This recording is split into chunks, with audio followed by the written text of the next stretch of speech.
Last one in my character 1 build, so we're rounding it off with the final 4. There is a build in here that I'm not too happy with, so including the build in here and the Umbra build, I might need to do an update.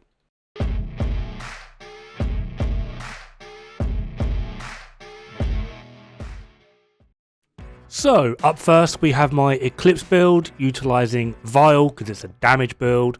Capacitor for the stacks, as long as they're applied before the burn, they apply, and then Everlasting Gaze for perfect perpetuation. The only difference between perfect and normal perpetuation is the cooldown. Normal is 20, perfect is 16. 4-piece Eclipse, all rolled to status effect using the chest and the backpack, and I have a Golan holster with status effect and skill damage. This is the more damaging variant, however if you do want 1 second more uptime, skill haste status effect is the way forward. Now, in terms of clearing solo content, I would absolutely argue that nothing really beats Eclipse. You can literally wipe out entire armies at the press of a button. However, there are some drawbacks. Things like, I don't know, Chungers, Warhounds, that's really kind of it. But anything else, Eclipse really does trivialize most things. It can get pretty stale pretty quick, but if you are struggling on a certain mission that does have limited Chungers or Warhounds, or you're just not fighting Black Tusk in general, Eclipse is generally the best way to go. They do scale pretty okay. They are very much worthwhile in a team setting, though they do fall off, and it goes from being you killing everything to you harassing everything and doing pretty decent damage. And as long as you are in a team of people that are doing pretty good DPS, you don't really have too much trouble spreading the status. In Legendary, they completely drop off just because Legendary enemies have like 80% status resist to all damaging status such as bleed and fire, and only really being affected to any measurable amount by things like shock and foam. Shock is still pretty underwhelming in this regard, but in terms of the status build for Legendary, we are just looking at CC builds, which is kind of upsetting. Now, in terms of doing 4-man heroic content, you will do damage. You will probably get the highest damage in the group. You might not get the most kills, but it's also completely viable. However, the main purpose really of you doing an Eclipse build on heroic is just going to be the CCing effect of it, whether you do it for foam or for fire. Foam in this regard is obviously going to be more beneficial simply because it keeps the enemy still. Fire, yes, great, you're doing damage, you're helping the team out in that regard. However, when enemies on fire, they like to run around. Depending on what group you are with, this can be irritating / cause a problem.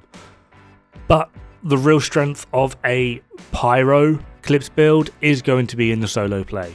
As long as the Chunga doesn't come out of nowhere and remind you why DPS is pretty much typically always the best way to go, this will trivialize pretty much anything and everything. And if you are struggling with certain things, missions, events, etc., Eclipse is generally just a very, very simple and effective way to go. Easiest way to farm Golden Bullet, Eclipse. Even Guardians is made pretty easy with Eclipse. In fact, I would argue the only event where Eclipse doesn't shine is going to be Reanimated, simply just because headshots and Regulus is a thing. And now that we've got that bloody Determine talent for all the aimbot users, it just, yeah. Other than that, Eclipse is basically completely god tier. Up next, we have my HeartBreaker build, 4-piece HeartBreaker. I'm using a unicorned named Uzina chest for perfect spotter and a Seska backpack with vigilance. This build looks entertaining, it looks fun, it looks potentially like a different weird and wacky dynamic way to set it up. You don't need the perfect spotter chest, you can just run Fenris chest with normal spotter and you do like 0.02% less damage. It doesn't even register in the game simply just because they're basically identical. This is the build that I use just to run around the open world. It struggles in missions, it struggles in group play, and it completely struggles in legendary. And the reason for this is this build is designed to have a quick start, slow finish. So smaller events such as territory controls, resource convoys, etc., this will beat most HeartBreaker builds on, simply just because you're doing your starting damage before stacks is like 60% more than a lot of other HeartBreaker builds. It's less reliant on the actual stacking mechanic. You do pretty hefty damage before stacks.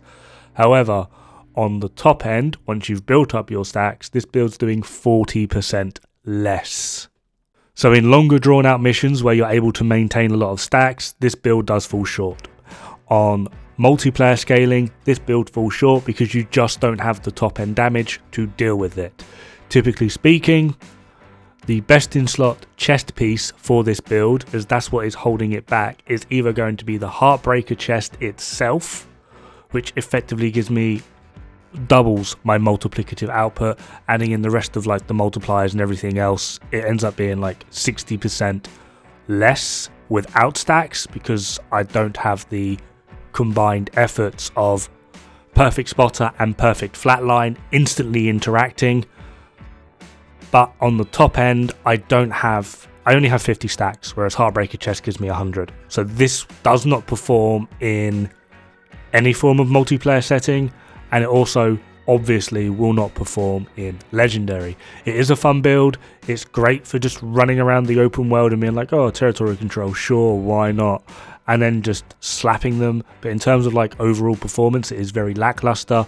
This is just the only really way I like playing HeartBreaker, because I feel if I'm going to delve straight into that full stacking mechanic, Strikers just has it beat. Like 100%. Strikers will just have it beat in the overall performance. I know a lot of people like HeartBreaker because it's very good DPS and also allows you to be quite tanky.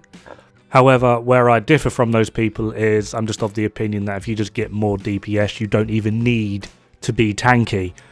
But this is kind of my weird little mix in between, sort of having some survivability. I've got a tier 1 healing chem. I do get some bonus armor, though it's not that great. But my initial burst of DPS before stacks is going to be considerably higher than most other HeartBreaker setups.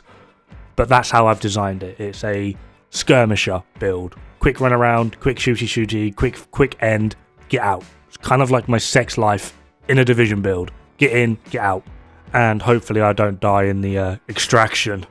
As you can see at this point, because I'm unable to maintain stacks, simply just because this fight has gone on for too long, even control points with this build are a bit of a struggle. I only really use it in terms of, like I said, territory controls, convoys. I would actually argue elite convoys are its absolute limit.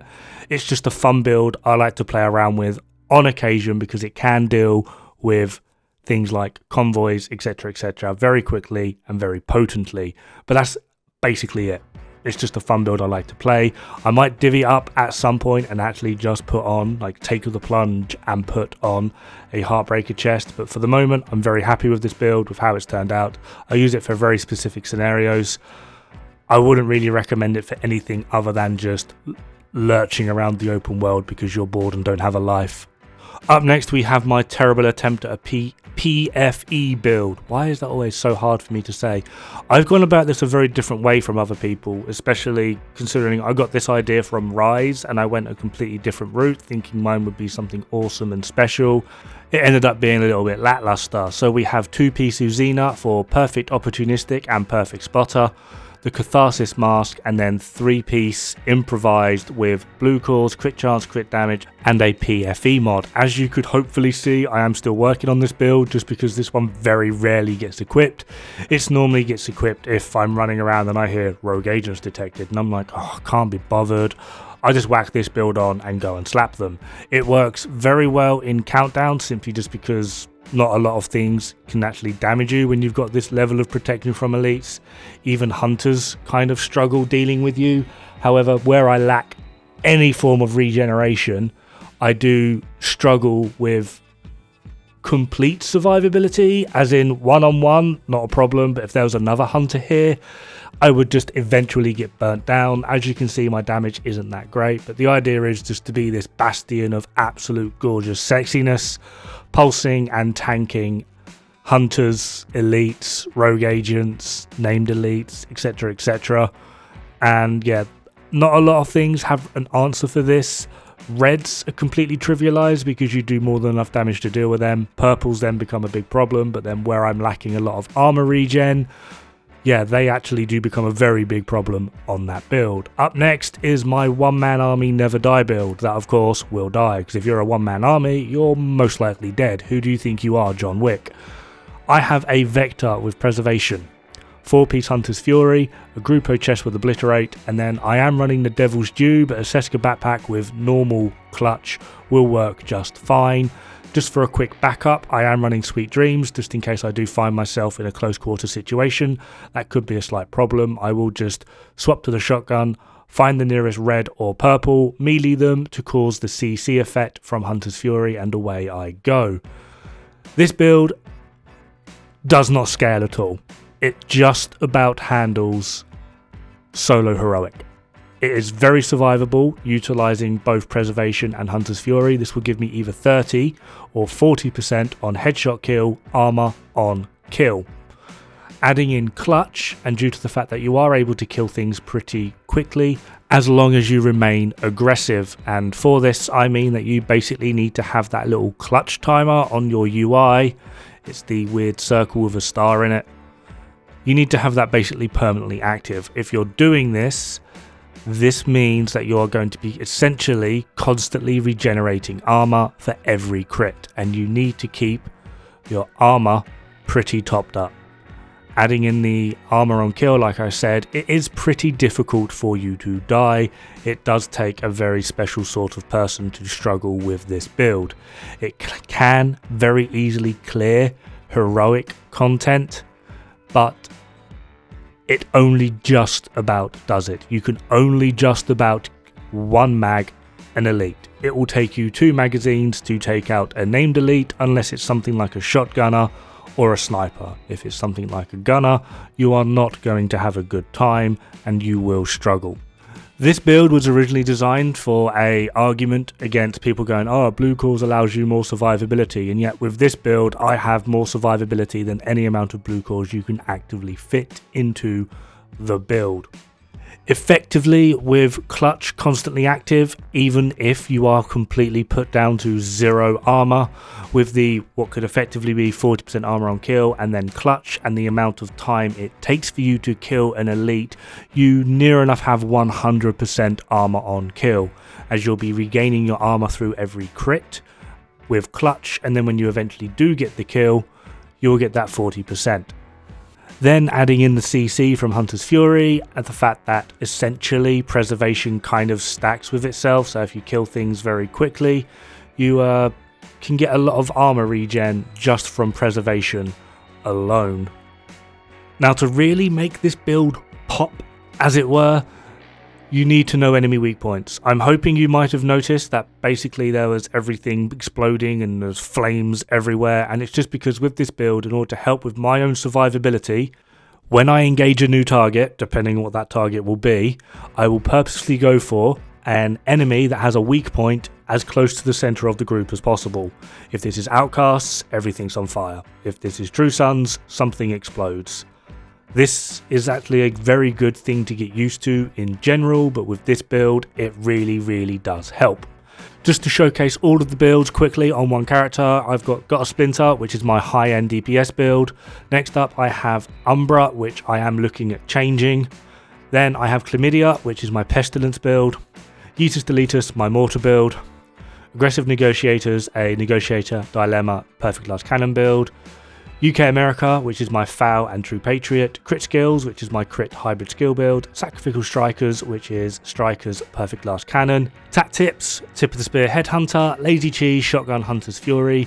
Reggie my boy, Regulus Headshot Pistol build. Like Butter, Eclipse Fire. Strike 4, Elmo's Strikers. King of Hearts, which is Perfect Spotter. HeartBreaker, no, PFE, and then Preserve the Blue Core, which is my one-man army never die build. Hopefully you enjoyed this quick series. I will be doing an update on the Umbra and the PFE build, as well as hopefully pretty soon I can get my multiplayer character sorted. But in the meantime, have fun, good luck, don't die, it's bad for the health.